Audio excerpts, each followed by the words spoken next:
people ask me, Hancock, you've been arguing that there's been a lost civilization in the human story, but what sort of civilization do you think it was? Well, one of the things I think is it was a civilization that used psychedelics. I think it was a civilization that emerged from shamanism. I believe this lost civilization was vastly different from our modern understanding of what an advanced society looks like. One key aspect I propose is that they likely had a deep connection to altered states of consciousness, perhaps through the use of psychedelics.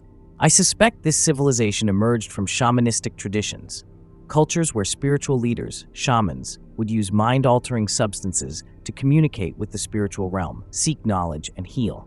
But unlike the typical view of shamanic societies as small, nomadic, and primitive, I think this civilization took the essence of shamanism and integrated it into a highly advanced and organized culture, one that was not simply confined to the hunter-gatherer stage of development.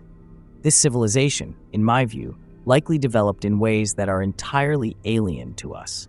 While we equate advanced with technological innovations like electricity, metallurgy, and plastics, they may have developed a more profound relationship with human consciousness, the natural world, and perhaps even the cosmos.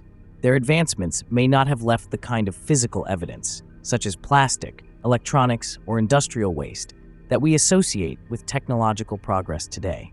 Many archaeologists dismiss the idea of a sophisticated Ice Age civilization because they don't find evidence like metal tools or industrial remnants. But consider this. It's possible that an advanced civilization made a conscious decision to not use certain materials, or perhaps their technology didn't rely on physical materials in the same way ours does. Instead of external tools, they might have cultivated internal tools, abilities of the mind, body, and spirit that we no longer consider important or possible. Think about this. In our modern world, we rely almost exclusively on machines and external technologies to accomplish great feats, like building skyscrapers or moving large objects. But what if this lost civilization developed extraordinary mental or spiritual powers instead?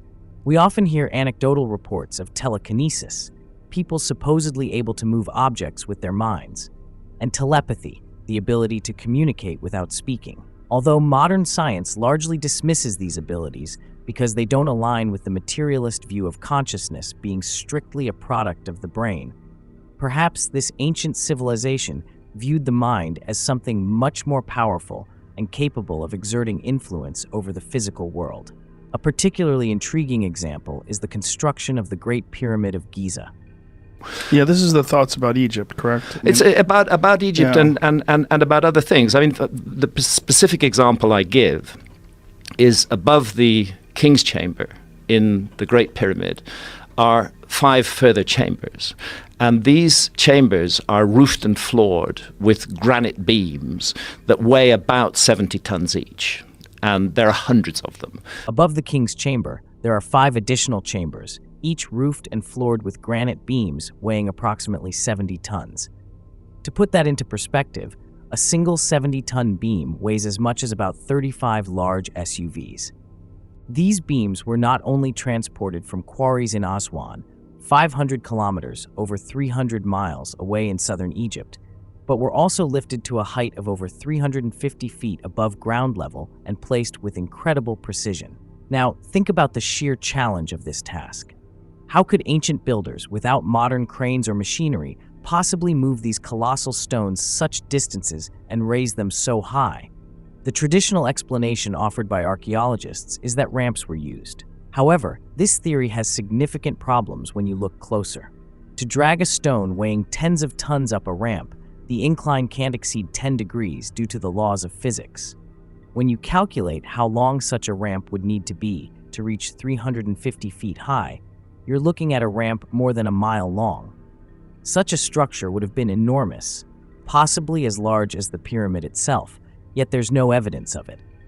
The logistics of maintaining a ramp strong enough to haul such massive stones would also require an immense amount of additional material and labor, and the sand ramps suggested in some theories would have collapsed under the weight.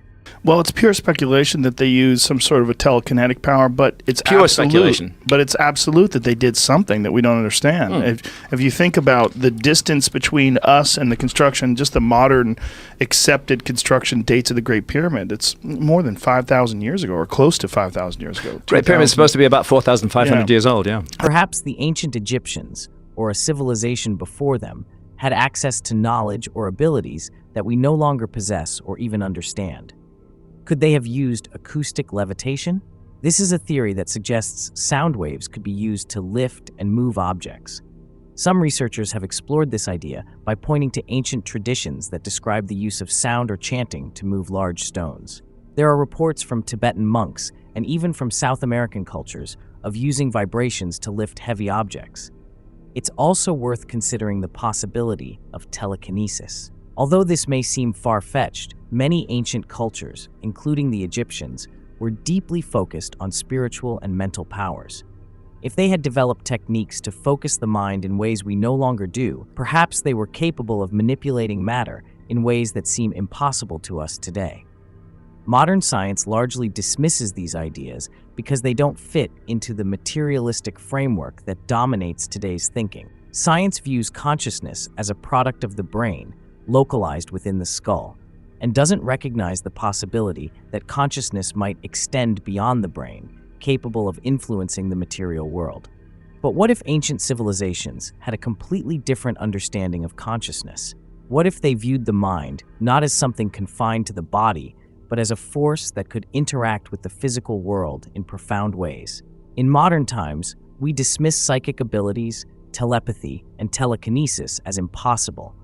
But if an ancient civilization had cultivated these abilities over generations, they might have developed skills we can't even imagine. What they had done was leave behind something that was so stupendous, so monstrously impressive that it would transcend time. Yeah. And that you would have to look at it even thousands and thousands of years later and say, hey, like this defies conventional explanation. This is not a simple, and I've seen some of the conventional explanations of the construction of the pyramid, and they conveniently neglect those chambers above the king's chamber. They do. They conveniently neglect a lot of those massive stones. Yeah. Consider the incredible precision with which the Great Pyramid is aligned. It's aligned almost perfectly with the cardinal directions, north, south, east, and west. The pyramid's dimensions also encode advanced knowledge of mathematics and astronomy, including the value of pi and the precise measurements of Earth's circumference. Such precision suggests an extraordinary level of sophistication, far beyond what we would expect from a society that, according to conventional history, didn't even have the wheel when the pyramids were built. We're talking about a construction that is estimated to be over 4,500 years old. Yet modern engineers would struggle to replicate it today with all our machinery and technology. This leads me to believe that the civilization responsible for such a structure possessed knowledge that has either been lost or deliberately ignored by mainstream archaeology.